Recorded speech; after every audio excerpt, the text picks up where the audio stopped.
Have you ever met a woman that walks into a room and everyone turns their heads?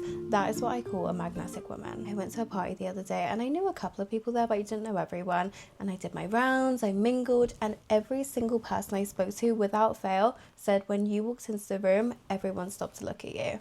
Perfect. If you're ready to glow differently, to attract high value relationships and friendships, and to feel more confident within yourself, then keep watching because I'm going to share everything. What is a magnetic woman? It's not just about beauty, it's the way you carry yourself, it's your energy, it's your presence, it's captivating. What I really want you to understand and take away from this is that you do not chase, you attract. When you feel at one with yourself, when you feel calm within yourself and you're a confident person and people like to be around you, it will come across to other people. You don't need to chase that validation because it will be so deep within yourself that you validate yourself so much so that it comes across to other people. Let's talk about the 5 feminine habits of a magnetic woman. Number 1, she's soft but unshakable. She speaks gently, she moves gracefully, but she has boundaries and strong morals. Being soft is not a weakness, it's a door opener. It's really important to have strong boundaries and strong morals that you follow on a daily. I think some people can see femininity as a weakness, and it's not a weakness, but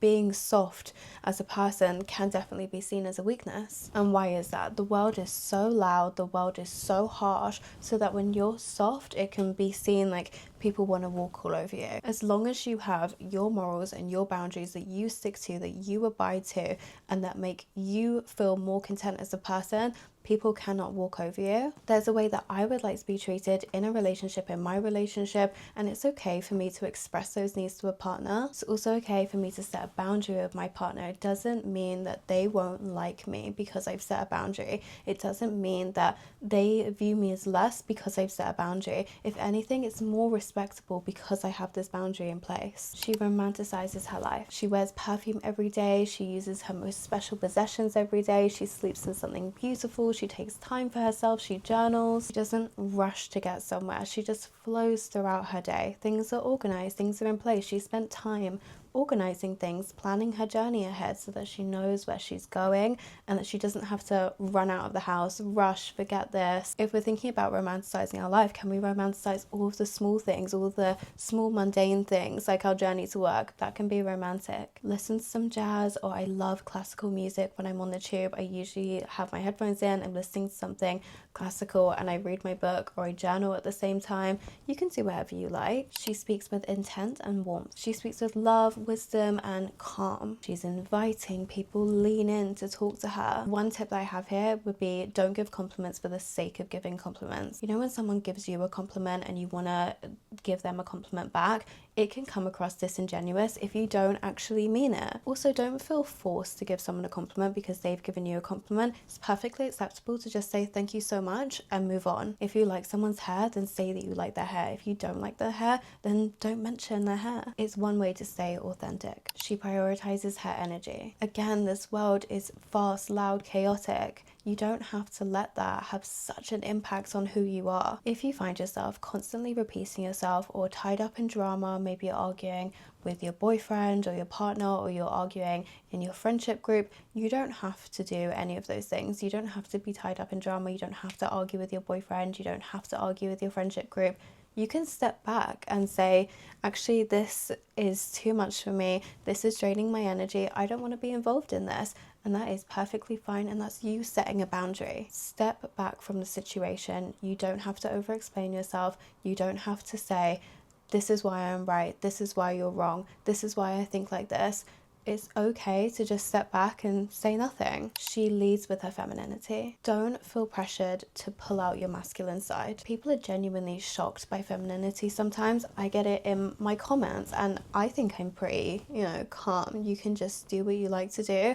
This is just how I feel, and I'm just sharing how I feel. But people get really upset. But in day-to-day, femininity is something that can really cause an uproar, I found, Women can become spiteful, men will try and humble you. Just stay true to your femininity. That is your strength. Your softness, your grace, the way you carry yourself, they're all magnetic. These are some magnetic women do's and don'ts. There can be some mistakes, I feel, when we're wanting to become a magnetic woman. Say we do all of this work and no one notices. We may feel like we then need to venture out and seek acknowledgement for all of our hard work. The true energy of a magnetic woman as opposed to an attention seeker is that we don't seek the validation. We don't need people to notice us because we notice it ourselves. That alone will come across to other people. The way that you're so confident in yourself, the way that you carry yourself, the way that you talk, that will come across to other people. Don't overshare with people that haven't earned your vulnerability. I was a massive oversharer until quite recently, and I realized that not everybody has the same intentions that I do, and not everyone just wants to have a fun, girly, intimate conversation, and some people will use the things that you say to hurt you in some way. Oversharing with your best friend or your sister or your mum is completely fine. We all need people to overshare with, but what we don't need is for random strangers to know everything about us. Even if you've just met and they're so fun and they're so interesting and you want to talk to them about your whole life and they want to talk to you about their whole life, don't. Just leave it for a little while until you get to know each other a little bit better over several meetings, because you never know someone's true intentions. I know that when we don't fit in somewhere, we can feel a need to shrink down, to dim ourselves, to let others shine. What we talked about earlier, when we want to stay in our feminine energy, when people want to bring us out of it, is so true. Stay where you are if you're comfortable there. If you are comfortable in your feminine energy, then stay there. I was at this event years ago and I met this girl there. I didn't really speak to her, but she was my friend's friend. She took a real attachment to me and wanted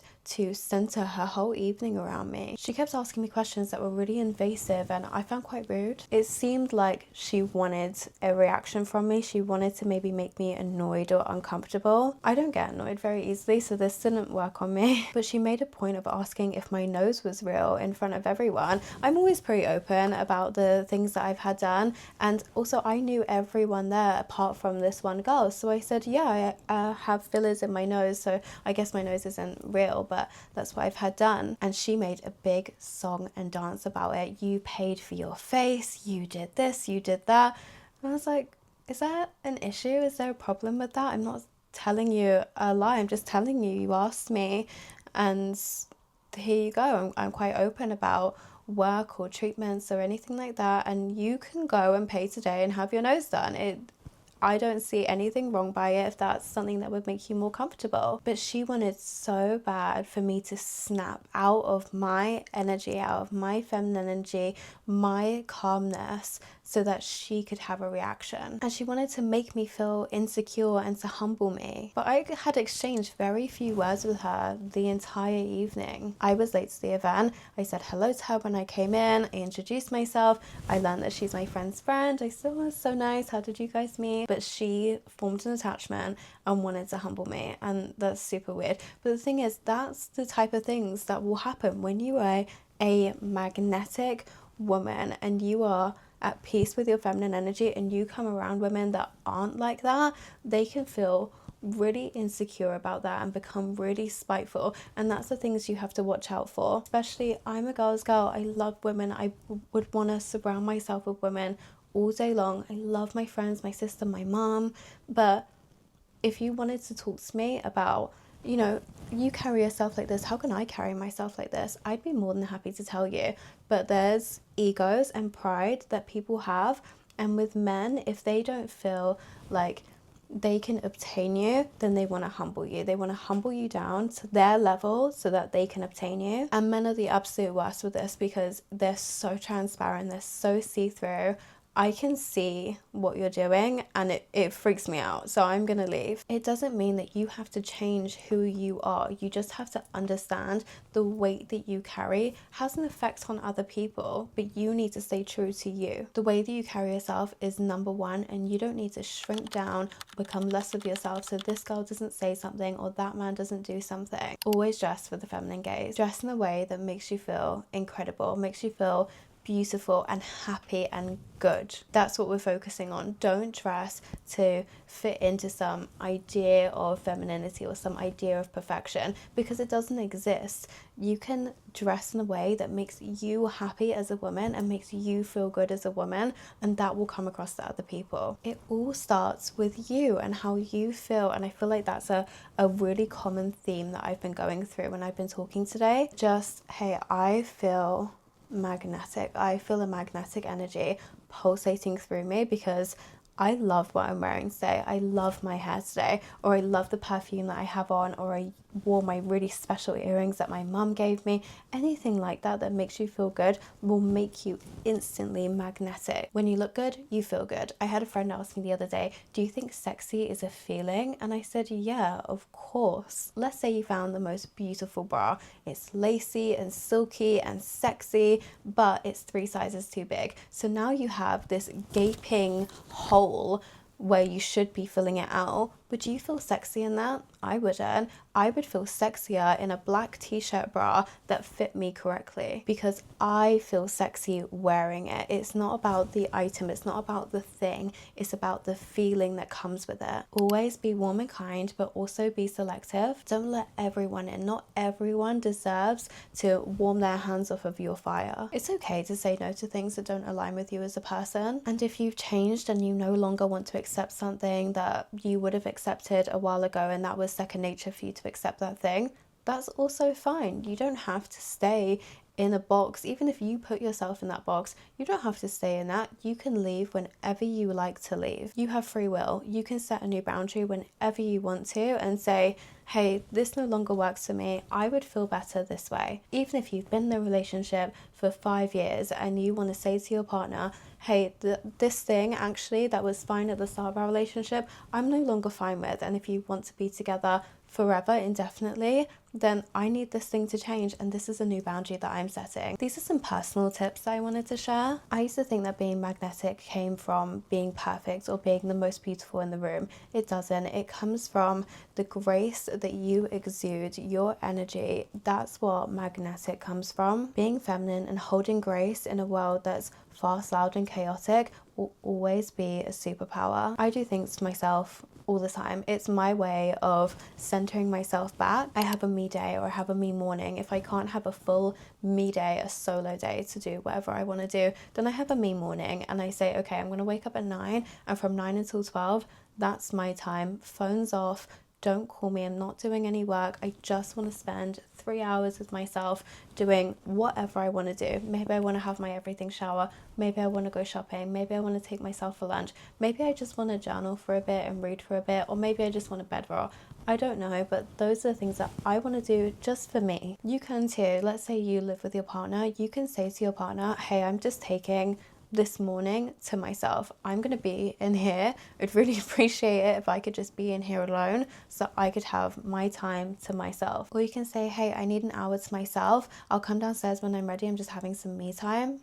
Perfect. Wonderful boundary that you've set in place. I like to take 20 minutes in the evening and do my skincare. I do it every evening. 20 minutes is all I need every single evening just to feel like me. I also started setting myself a task maybe a month ago, and it's I either listen to a podcast or a journal every day.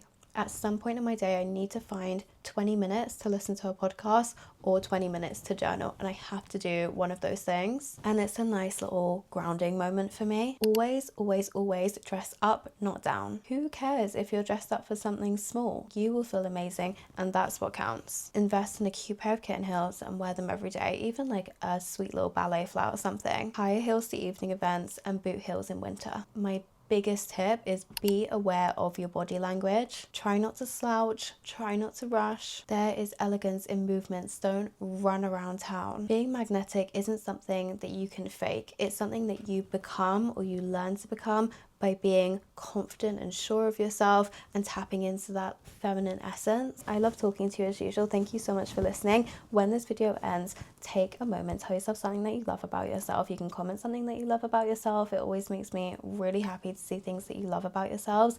And call your mum and tell her that you love her. It's really important. Everyone needs their mum, me included. I call my mum 50,000 times a day. And I love you, and I will see you next week. Bye.